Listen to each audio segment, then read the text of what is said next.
आजकल पेरेंट्स के लिए बहुत ज़्यादा डिफ़िकल्ट है अपने बच्चों को टॉयलेट ट्रेन करना। स्पेशली अगर बच्चे को ऑटिज़म है तो उन्हें टॉयलेट ट्रेनिंग देना बहुत ही ज़्यादा मुश्किल हो जाता है, क्योंकि बच्चों में बहुत सारे अदर इश्यूज़ भी अवेलेबल होते हैं जिनके साथ टॉयलेट ट्रेनिंग स्टार्ट करना या पेरेंट्स को समझ आना कि किस तरह से मैं अपने बच्चे को टॉयलेट ट्रेन करूँ, ये बहुत मुश्किल है। साथ ही साथ आजकल बच्चे बहुत ज़्यादा डायपर्स यूज़ कर रहे हैं। इवन नॉर्मल पेरेंट्स के लिए भी, स्पेशली अगर जब हम अपने बच्चों को पॉटी ट्रेन करना चाहते हैं तो ये एक डिफ़िकल्ट टास्क है, बिकॉज बच्चे कहीं ना कहीं सीट पर बैठना ही नहीं चाहते और कहीं उन्हें हैबिट है, एक फिक्सेशन है कि वो डायपर यूज़ करते हैं। चाहे ऑटिस्टिक बच्चे हों चाहे नॉर्मल बच्चे हों, वो चाहते हैं कि हम जिस फिक्सेशन के साथ हैं हम इसी को आगे कंटिन्यू करें और उनमें कोई चेंज उन्हें पसंद नहीं आता। आज की वीडियो में मैं आपको बताऊंगी कि हम किस तरह से अपने बच्चों को टॉयलेट ट्रेन कर सकते हैं, क्या क्या इंपॉर्टेंट स्टेप्स हैं जो हमें फॉलो करने हैं और हमें कैसे पता चलेगा कि हमारा बच्चा टॉयलेट ट्रेनिंग के लिए रेडी है या नहीं, और साथ ही वो कौन सी प्रॉब्लम्स है जिनकी वजह से हमारे बच्चों को टॉयलेट ट्रेनिंग में प्रॉब्लम्स आती हैं। सबसे पहले हमें कुछ पॉइंट्स का खास ध्यान रखना है जब भी मैं टॉयलेट ट्रेनिंग की बात करती हूँ। सबसे पहले कि क्या मेरा बच्चा टॉयलेट ट्रेनिंग के लिए रेडी है। अगर आपका बच्चा सिंपल इंस्ट्रक्शंस को फॉलो करता है, सिंपल इनपुट्स को प्रोसेस कर पाता है, उसे अवेयरनेस है कि उसे वॉशरूम जाना है या उसे पी या पूप के लिए जाना है, उसका ब्लैडर या बॉवल कंट्रोल है कि नहीं। अगर बच्चे का ब्लैडर कंट्रोल है, वो कंट्रोल कर पाता है बट बता नहीं पाता। समटाइम्स बच्चा का शायद कंट्रोल भी नहीं है बिकॉज वो डायपर यूज़ कर रहा है, हमने अभी तक चेक ही नहीं किया, तो भी हम ये चीज़ें देख सकते हैं कि क्या बच्चे को इंस्ट्रक्शन फॉलोइंग है, क्या उसे अवेयरनेस है। वॉशरूम करने के बाद वो रोना स्टार्ट कर देता है, या फिर अगर उसे पॉटी जाना है तो वो कहीं स्टिल खड़ा हो जाता है। मतलब उसकी बॉडी के अंदर की इंटरनल जो ये सेंस है वो काम कर रही है, उसे कहीं ना कहीं इस चीज़ का समझ में आता है कि want to go to pee या फिर उसे पॉटी के लिए जाना है।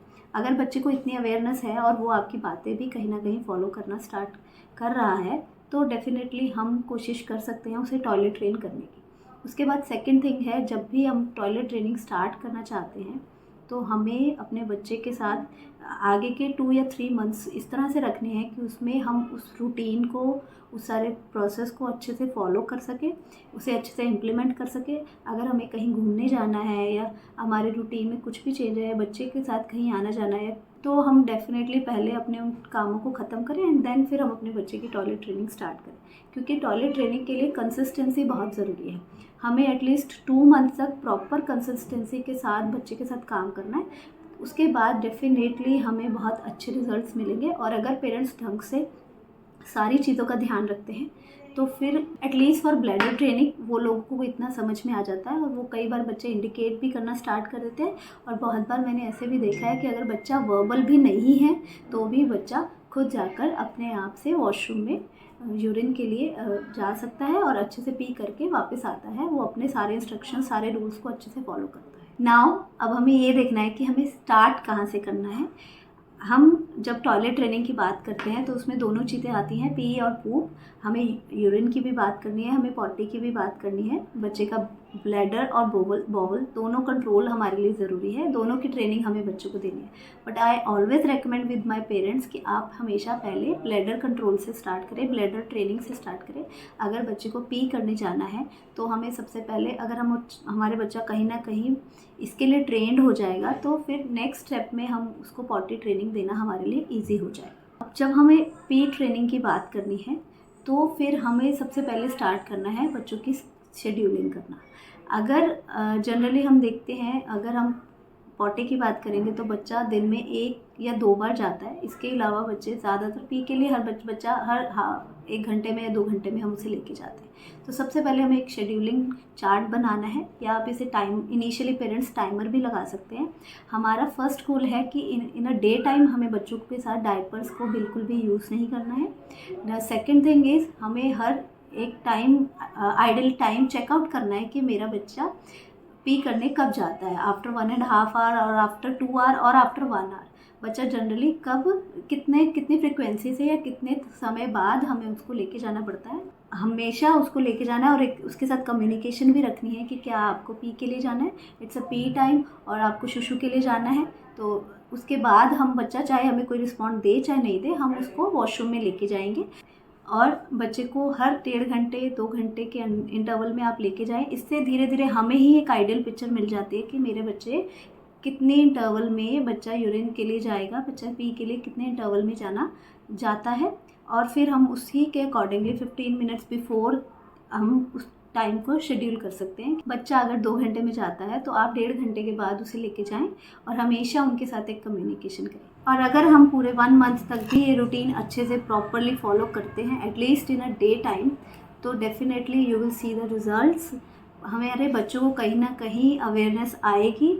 आप देखेंगे पहले जो बच्चा बेड पर ही बैठे बैठे सुसु कर लेता था, वो बच्चों में इतनी अवेयरनेस आती है वो सीधा वॉशरूम की तरफ जाना स्टार्ट कर देते हैं। कई बार बच्चे इंडिकेट करना भी स्टार्ट कर देते हैं। अगर बच्चे वर्बल है, बच्चे बोलकर भी बताना स्टार्ट करते हैं, because we always try to communicate with them जब भी हम उन्हें पी के लेके जाते हैं। और साथ ही साथ बच्चों को ये भी धीरे धीरे एक हैबिट पड़ता है कि whenever they want to go to a pee, उन्हें टॉयलेट यूज़ करना है। और अब एक बहुत इंपॉर्टेंट क्वेश्चन, बहुत बार पेरेंट्स को ये प्रॉब्लम आती है कि बच्चे वॉशरूम में जाना ही नहीं चाहते, तब हम बच्चों की टॉयलेट ट्रेनिंग कैसे करें। अगर बच्चे वॉशरूम में जाना ही नहीं चाहते तो डेफिनेटली वो कहीं ना कहीं वॉशरूम में अपने आप को कंफर्टेबल नहीं समझते, इसलिए वो अवॉइड कर रहे हैं। इसके बहुत सारे रीजंस हो सकते हैं। और अगर बच्चे ऑटिस्टिक हैं तो ऐसे में सेंसरी इश्यूज सबसे ज़्यादा इंपॉर्टेंट रोल प्ले करते हैं, जैसे कि वहाँ पर किसी भी तरह का साउंड होना या किसी भी तरह की स्मेल होना जो बच्चे बिल्कुल भी पसंद नहीं करते या बच्चों को बहुत ज़्यादा इरिटेट करती है। ऐसे में भी बच्चे वॉशरूम में नहीं जाना चाहते। या फिर बहुत बार ऐसा होता है कि आपका वॉशरूम गीला रहता है और बच्चों को सेंसरी इश्यूज़ है, वो गीले वॉशरूम में उनको नहीं जाना है, तो ऐसे में आप स्लीपर्स भी ट्राई कर सकते हैं।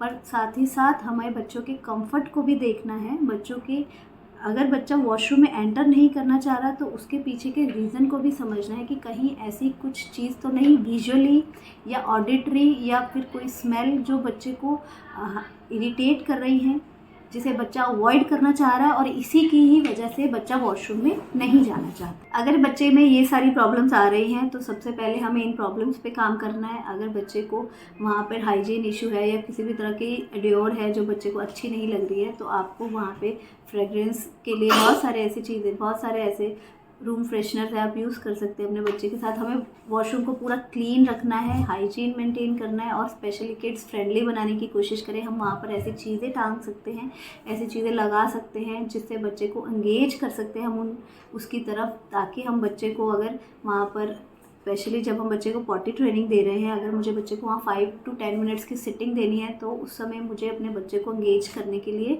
वहाँ पर इस तरह का एटमॉस्फेयर बनाना है कि जिससे मेरा बच्चा वॉशरूम में कंफर्टेबल हो। और अगर फिर भी हमें सेंसरी इश्यूज़ में बहुत ज़्यादा प्रॉब्लम आ रही है या कुछ ऐसे इश्यूज़ है जिन्हें हम अवॉइड ही नहीं कर सकते, सपोज़ करिए बाहर एसी चल रहा है या फ़ैन की आवाज़ की वजह से बच्चे डिस्टर्ब हो जाते हैं, तो हमें उनके ऊपर भी काम करना है। बच्चों की थेरेपी भी उसके लिए बहुत इंपॉर्टेंट है ताकि बच्चे की सेंसरी इश्यूज़ कहीं ना कहीं थेरेपीज़ की हेल्प से हम थोड़े से रिड्यूस कर सकते हैं, उन्हें ओवरकम कर सकते हैं। उसके बाद बच्चे की टॉयलेट ट्रेनिंग अगर हम साथ के साथ कर रहे हैं तो बच्चों को ये वॉशरूम में एंटर करना इतना डिफ़िकल्ट नहीं रहेगा। और बच्चों को जो चीज़ें पसंद है, जिस तरह के टॉयज़ पसंद है, हम वो भी छोटे टॉयज़ अगर हमारे पास है, हमें पता है मेरे बच्चे को टॉयज़ कोई भी छोटा, तो हम जब बच्चा सीट पे बैठता है, पॉट पे बैठता है, तो हम वो उनके हाथों में वो दे सकते हैं उस समय, ताकि वो थोड़ी देर के लिए एंगेज रहे।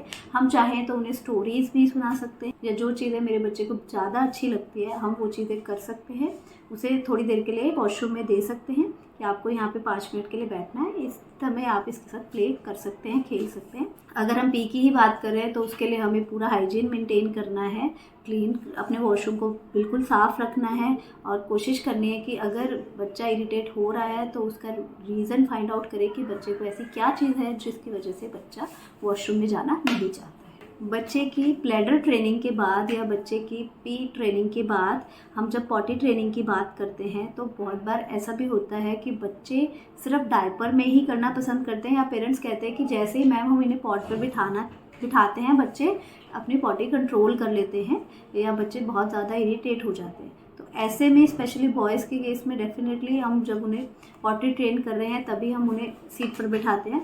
तो आपको वहाँ पर भी सबसे पहले कंफर्ट का ध्यान रखना है। अगर बच्चों टॉयलेट सीट में कंफर्टेबल फील नहीं करते हैं तो आप बच्चों के पॉट स्टैंड्स आते हैं पॉटी सीट्स आती हैं उनको यूज़ कर सकते हैं। उसके बाद बच्चे के लिए एक स्टूल रखिए ताकि बच्चा कंफर्टेबली बैठे और जब भी वो प्रेशर उसे आए तो उसके लिए इजी हो आराम से वहाँ पर सिटिंग देना। थर्ड, उसे हमेशा इंगेज करने के लिए कुछ ना कुछ एज एन रीइंफोर्समेंट हम यूज़ कर सकते हैं जिससे हम अपने बच्चे का ध्यान हटा सकते हैं इस चीज़ से कि हाँ उसको सीट पर नहीं बैठना है। अगर हम ये सारी चीज़ें फॉलो कर रहे हैं और कोशिश करें, अगर हम दिन में एटलीस्ट 2 टाइम्स अ डे हम अपने बच्चे को पॉटी सीट पर सिटिंग दें, जिससे धीरे धीरे बच्चे की जो ये एक फिक्सेशन है कि उसको डायपर में ही पॉटी जाना है या उसको पैंट्स में ही पॉटी करना है। बहुत बार ऐसा होता है कि बच्चे बैठकर पॉटी करना चाहते हैं, सीट्स पर नहीं बैठते हैं। तो ऐसे में बच्चे की ये फिक्सेशन को दूर करने के लिए अगर हम दिन में 2 बार उसे एटलीस्ट 5 मिनट्स के लिए सीट्स पर बिठाती हूँ, और जब भी हमें लगता है कि बच्चे को पॉटी के लिए जाना है, because from the facial expressions और कहीं ना कहीं बच्चे को जब भी पॉटी के लिए जाना है हमें इंडिकेशंस मिलते हैं, और तब मैं उसे पॉट पे बिठाऊंगी तो बच्चों की कहीं अवेयरनेस बढ़ती है और टॉयलेट ट्रेनिंग होने की वजह से बच्चे पॉटी ट्रेनिंग के लिए भी कहीं ना कहीं रेडी होना स्टार्ट हो जाते हैं। बहुत बार ये भी प्रॉब्लम आता है कि पेरेंट्स बच्चों को टॉयलेट ट्रेन करने में कई बार बच्चे को प्रॉपर रूल्स नहीं फॉलो करते। जैसे कि मेरे पास ही एक बच्चा आता था जो कि हमेशा सीट पर उल्टा बैठता था। वो हमेशा अपने पैंट्स को उतार कर, चाहे उसको फॉर यूरिनेशन ही जाना है, वो हमेशा सीट पर बैठ के करता था, बट उल्टा बैठ कर करता था। इनिशियली पेरेंट्स उसको सीट की हैबिट दिलवाने के लिए उन्होंने उसको इस तरह से पी के लिए जाने दिया, बट आफ्टर दैट कुछ समय बाद उसका ये फिक्सेशन बन गया और अब उस फिक्सेशन को दूर करना भी हमारे लिए एक चैलेंजिंग टास्क हो गया। तो जब भी हम बच्चों की टॉयलेट ट्रेनिंग करते हैं तो हमें जो भी हमारे रूल्स हैं, जो भी हमारे स्टेप्स हैं, वो स्टेप बाय स्टेप भी बच्चों को सिखाने हैं। अगर आप भी अपने बच्चे की टॉयलेट ट्रेनिंग को लेकर परेशान हैं तो इन स्टेप्स को फॉलो कीजिए, इन सब चीज़ों को समझिए, और अगर फिर भी आपका कोई डाउट है, यू हैव एनी क्वेरी, तो आप हमें कांटेक्ट कर सकते हैं। हमारी डिटेल्स आपको डिस्क्रिप्शन बॉक्स में मिल जाएगी। अगर आपको मेरा ये वीडियो अच्छा लगे, इन्फॉर्मेशनल लगे, तो please hit the like button and share my videos to other parents also. Subscribe my channel. Thank you for watching.